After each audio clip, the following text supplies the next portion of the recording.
साथियों, loan NPA हो चुका है तो अब नहीं भरना एक भी रुपया।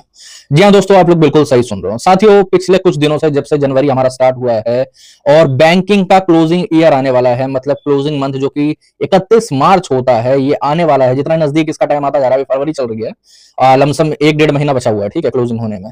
तो ये बैंक रिकवरी वाले या फिर एनबीएफसी के रिकवरी वाले, इनके अंदर हड़कंप मचा हुआ है। इन्होंने अलग अलग तरीके निकाल लिए हैं कस्टमर को डराने के, कस्टमर को धमकाने के, या फिर कस्टमर से किसी भी प्रकार से पैसा निकलवाने के, क्योंकि इन्हें क्लोजिंग में अपने अकाउंट्स को वहां पर या तो सेटल दिखाना है या फिर वहां पर उसको पेमेंट में दिखाना है। अब जिन भी भाइयों का एनपीए होने वाला है या फिर एनपीए हो चुका है, उनको अलग अलग तरीके से बहलाया जा रहा है, फुसलाया जा रहा है, ताकि वो पेमेंट कर दें और किसी प्रकार से उनका एनपीए रुक जाए, या फिर अगर एनपीए हो गया है तो वो फिर से नॉर्मल अकाउंट में कन्वर्ट हो जाए। आप लोगों को इसी चीज से बचना है। आज इसी के ऊपर मैं वीडियो बनाने वाला हूं, ठीक है। बहुत बार लोगों को यह भी कहा जाता है कि जो अगर आपका लोन एनपीए हो गया तो सेटल नहीं होगा, लीगल में चला जाएगा, ये हो जाएगा, फलाना हो जाएगा, ढिमकाना हो जाएगा। आज इसी चीज को क्लियर करेंगे, और एनपीए आप लोगों के लिए अच्छी चीज क्यों है, ये भी मैं आप लोगों को बताऊंगा। बहुत सारे हमारे भाइयों को लगता है कि जो लोन एनपीए होता है ना, ये हम लोगों के लिए नुकसानदायक चीज है। नहीं, ये एक्चुअली में आप लोगों के लिए बहुत ज्यादा बेनिफिट की चीज है। आज के वीडियो में वही क्लियर करूंगा आप लोगों के लिए, ठीक है। और वीडियो को पूरा देखें, अपनी जो भी परेशानी है, जो भी दिक्कत है, कौन कौन बैंकों से लोन चल रहा है, क्या क्या चीजें आप जानना चाहते हो लोन रिकवरी के बारे में, आप कमेंट सेक्शन में मुझे लिख सकते हो, ठीक है। अगर और कोई हमसे जुड़ना चाहते हो, हमसे बकायदा कॉल पे बात करना चाहते हो अपॉइंटमेंट के थ्रू, ऊपर नंबर आ रहा है, व्हाट्सएप पर मैसेज कर सकते हो, ठीक है। व्हाट्सएप के माध्यम से हमसे जुड़ सकते हो। अब आ जाते हैं मेन टॉपिक पे। देखो, ये एनपीए होता क्या एक्चुअली में। देखो, अगर मैं क्लियर कट लैंग्वेज में अगर बताऊं, एकदम सिंपल भाषा में, तो जब तक आप लोन की किस्त भरते रहते हो बैंक के लिए, तो अब तक आप एक परफॉर्मिंग एसेट होते हो, एक ऐसा सामान होते हो जो कि बैंक को फायदा दे रहा होता है, समझ रहे हो, बैंक को मुनाफा दे रहा होता है। अगर साधारण शब्दों में कहा जाए तो आप उनके लिए इंसान नहीं हो, आप उनके लिए एक सामान हो जो कि उन्हें कमा के दे रहा है, जनरली अगर कहा जाए तो।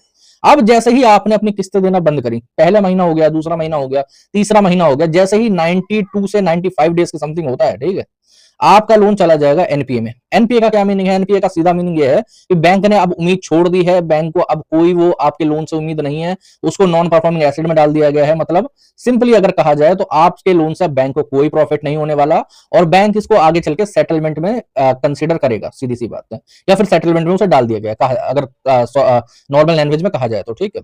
अब हर कोई रिकवरी वाला आपका एनपीए होने क्यों नहीं देना चाहता? मैं क्लियर कट अगर बताऊं तो एक्चुअली सारा खेल खेल जो है वो कमीशन का है।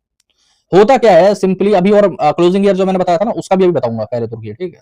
देखिए, कमीशन क्या होता है, जब शुरुआत के 3 महीने होते हैं ना एनपीए से पहले, अगर तब तक कोई भी लोन रिकवरी वाला पेमेंट आपकी करवाता है, ठीक है, आपसे लेके या फिर खुद से भी पेमेंट करता है, क्योंकि बहुत सारे लोगों के साथ होता है, मेरे क्लाइंट्स के साथ भी होता है, हो सकता है कि आपके साथ भी हो, कि जब आप पेमेंट ना कर रहे हो तो कोई लोन रिकवरी वाला आपके कार्ड की पेमेंट कर देगा, या फिर आपके लोन में ईएमआई भर देगा, और आपको लग रहा होगा 1000-2000 की कर देते होंगे। नहीं नहीं, कई बार तो ऐसा हुआ 30-30 हजार रुपए की पेमेंट करी गई है लोन रिकवरी वालों के द्वारा। अब आप पूछोगे वो लोग अपना नुकसान क्यों करते हैं पेमेंट भर के? मैं आप लोगों को बताता हूं क्यों करते हैं। दरअसल आप लोगों को लगता है कि भाई साहब उनको कमीशन बहुत कम मिल रही होती है, लेकिन एक्चुअली में कभी बार ऐसा होता है ना, जितना आप वो लोग पैसा भरवाएंगे उससे भी 1.5 गुना उनको कमीशन मिल जाती है, समझ रहे हो, उनकी एजेंसी को प्रॉफिट होता है।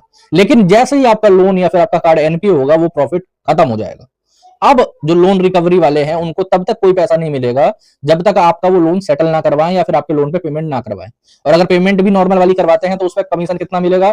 10%, 15% मुश्किल से। पहले उनको कितना मिल रहा था? उनको 1.5 गुना मिल रहा था, अगर कहा जाए कायदे से तो, ठीक है। और अब सिर्फ किस पे चल रहा है? कॉन्ट्रैक्ट बेसिस पे चल रहे हैं।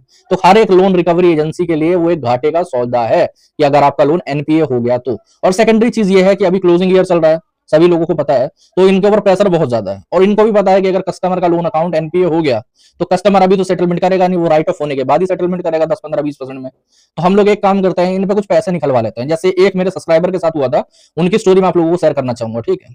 बजाज फाइनेंस करके कंपनी है, आप लोगों को पता होगा, तो उसके कुछ रिकवरी वालों ने एक लेटर इशू करा कि हम आपकी सेटलमेंट करवा देंगे। आप लोग सुनो इनका खेल कैसे होता है, ये लोग किस तरीके से लोगों को पागल बनाने की ट्राई करते हैं। क्लोजिंग मंथ की बात थी, ठीक है, उनके साथ पूरा किस्सा हुआ था।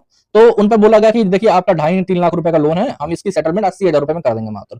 कस्टमर खुश हो गया यार कि चलो परसेंटेज चलो उतना कम नहीं मिल रहा है, लेकिन मैं कर लेता हूँ, कोई बात नहीं है। उन पे कहा गया कि आपको 3 किस्तों में पैसे देने हैं, ठीक है। आई गेस 29-30 हजार रुपए ऐसा कुछ किस्त बन रही थी उनकी, आई गेस ऐसा समथिंग, ठीक है।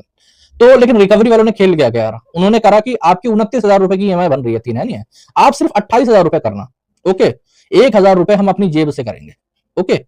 अब हुआ क्या कि कस्टमर ने 3 किस्तें थी, वो 28,000 हर महीने भरता रहा। रिकवरी वाले भी परेशान नहीं कर रहे थे उनको, क्यों करेंगे? क्योंकि पेमेंट आ रही थी।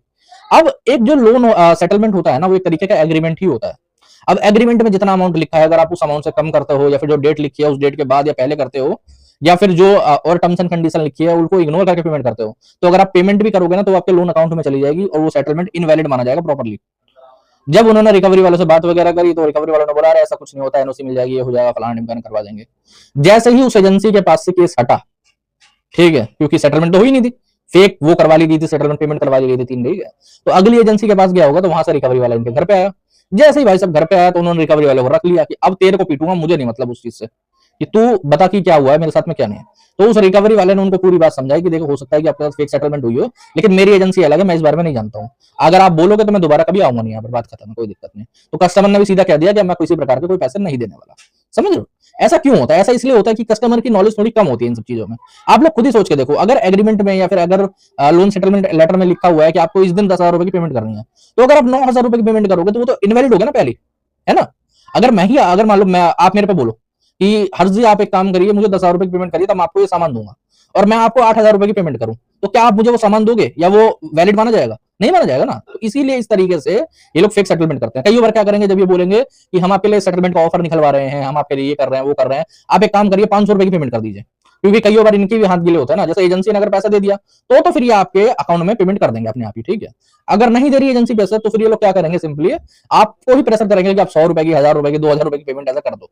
समझ रहे हो? अब कई लोग डर के कर भी देते, सोचते हैं यार 500 रुपए की बोल रहा है तो शायद कुछ ज्यादा बड़ा तो बोला नहीं, ईएमआई क्या ही कन्वर्ट होगी, क्या एनपीए रुक जाएगा मेरा, लेकिन उससे भी आपका एनपीए रुक सकता है। समझ रहे हैं? इसीलिए मैं फिर कहता हूं कि आपको क्लोजिंग चल रहा है, कुछ भी चल रहा, सीधी सी बात है, अगर आपका लोन एनपीए होने वाला है कोई पेमेंट मत करो, अगर एनपीए हो चुका है तो कोई पेमेंट मत करो। ऐसे बहुत सारे क्लाइंट है जिनका राइट ऑफ होने वाला था और रिकवरी वालों ने बहला फुसला के या कुछ बोल बाल के 1,000-2,000 रुपए की पेमेंट करवा ली और उनके 3 महीने पानी में चले गए, जेन्युइनली कहा जाए तो।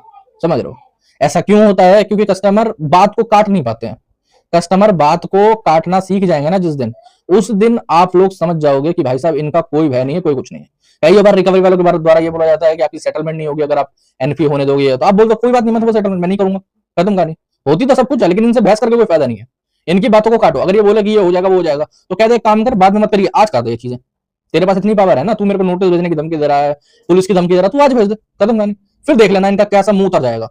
इनके पास कोई पावर नहीं है, ये दरअसल कुत्ते हैं। कुत्ते भी नहीं कह सकते यार, कुत्ते बहुत वफादार जानवर होते हैं कसम से। ये लोग जेनुअनली सुअर हैं अगर कहा जाए तो। ये सुअर हैं जो कि फोन के पीछे भौंकते रहते हैं और कुछ नहीं होता इन पे जेनुअनली। समझ रहे हो? तो आप लोग डरे नहीं, घबराए नहीं। अगर एनपीए हो रहा है होने दीजिए, उसे कोई प्रॉब्लम नहीं है। अगर एनपीए हो चुका है तो राइट ऑफ होने दीजिए, बहुत अच्छी परसेंटेज में आपकी सेटलमेंट होगी। ऐसा कोई बैंक नहीं, ऐसी कोई एनबीएफसी नहीं जो 10 से 20% में सेटलमेंट नहीं करता हो। पिछले कुछ दिनों में मैंने ऐसे भी लोगों से मुंह से सुना था कि सर ये वाला जो, कमेंट सेक्शन में लोगों ने लिखा था कि सर ये वाला जो बैंक है वो 30% से नीचे करता ही नहीं है, या फिर ये वाला जो बैंक है तो 40% बोल रहा है। अरे मेरे भाई, उनको वो बोल रहे हैं, उनको बोलने दो, आप बैठो, आपको धैर्य रखना है। समझ रहे हो? जितना आप धैर्य रखोगे, जितना आप अपने केस को पकाओगे, जितना केस आपका विंटेज में जाएगा, उतना ही ज्यादा डिस्काउंट आपको मिलेगा। समझ रहे हो? जितना ज्यादा डिस्काउंट मिलेगा उतनी अच्छी आपकी सेटलमेंट होगी। तो साथियों, आज के वीडियो में इतना ही था, यही चीज आपको समझानी थी। अगर और कोई दिक्कत, प्रॉब्लम, परेशानी है कमेंट सेक्शन में लिख सकते हो, वरना हमसे जुड़ना चाहते हो ऊपर नंबर आ रहा है, व्हाट्सएप पर मैसेज कर सकते हो, ठीक है, व्हाट्सएप के माध्यम से जुड़ सकते हो। साथियों, आज के वीडियो में इतना ही। जय हिंद सभी।